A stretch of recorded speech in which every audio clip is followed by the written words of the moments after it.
Halo semuanya, perkenalkan nama saya Nazwa Aulia Salsabila dari kelompok 3 rombongan B dengan asisten Raihan. Pada video kali ini saya akan menjelaskan tentang enumerasi mikroorganisme, yaitu salah satu teknik penting dalam mikrobiologi untuk menghitung jumlah mikroba dalam satu sampel.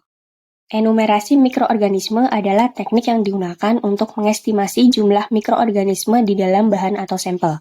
Caranya, mikroba ditumbuhkan pada media tertentu, lalu koloni yang terbentuk dihitung jumlahnya. Metode yang umum digunakan adalah total plate count atau angka lempeng total, yang biasa disebut ALT.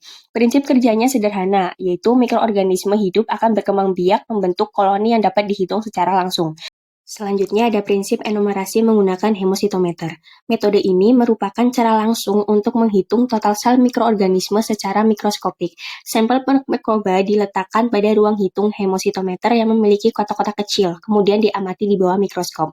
Jumlah sel yang dihitung dikalikan dengan volume sampel dan faktor pengenceran, sehingga diperoleh total jumlah sel per satuan volume. Kelebihan metode ini yaitu cepat dan hemat biaya, namun kelemahannya sel mati juga ikut terhitung, dan hasilnya bisa subjektif tergantung pengamat.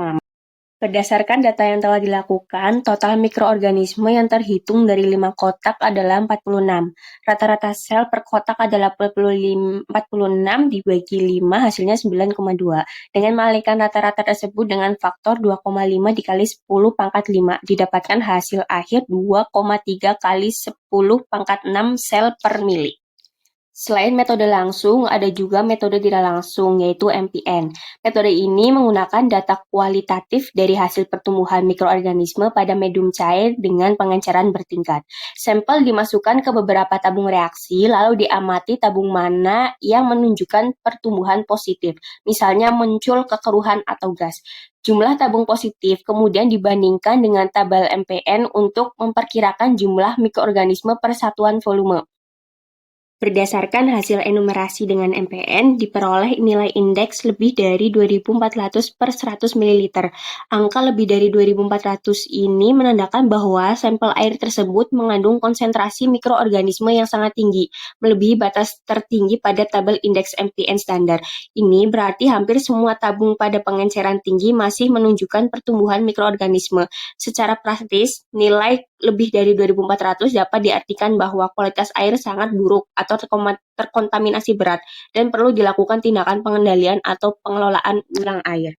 Ini merupakan dokumentasi praktikum yang sebelah kiri setelah dilakukan pengenceran bertingkat dan yang kanan setelah 1 hari diletakkan di suhu ruang. Enumerasi mikroorganisme memiliki banyak aplikasi penting di dunia nyata. Dalam bidang pangan, teknik ini membantu memantau keamanan dan kualitas makanan agar tidak tercemar mikroba penyebab penyakit. Di bidang farmasi, enumerasi digunakan untuk memastikan sterilitas sediaan obat. Sedangkan dalam bidang lingkungan, teknik ini berguna untuk mengetahui kualitas air dan tingkat pencemaran mikrobiologis. Dengan enumerasi, kita bisa mendeteksi jumlah mikroba hidup secara kuantitatif, yang kemudian menjadi dasar dalam pengambilan keputusan pengendalian mutu produk dan lingkungan. Sebagai kesimpulan, enumerasi mikroorganisme mencakup berbagai metode, mulai dari hemositometer yang menghitung jumlah sel secara langsung hingga metode MPN yang memperkirakan jumlah mikroba berdasarkan frekuensi tabung positif. Hasil enumerasi memberikan gambaran tentang jumlah dan sel mikroorganisme dalam sampel, baik untuk riset maupun penerapan industri. Berikut adalah daftar pustaka yang digunakan sebagai referensi. Sekian penjelasan mengenai enumerasi mikroorganisme. Terima kasih telah menyimak. Semoga video ini bermanfaat dan menambah pemahaman kita untuk pentingnya perhitungan mikroba dalam kehidupan sehari-hari. Sampai bertemu di video selanjutnya. Bye-bye.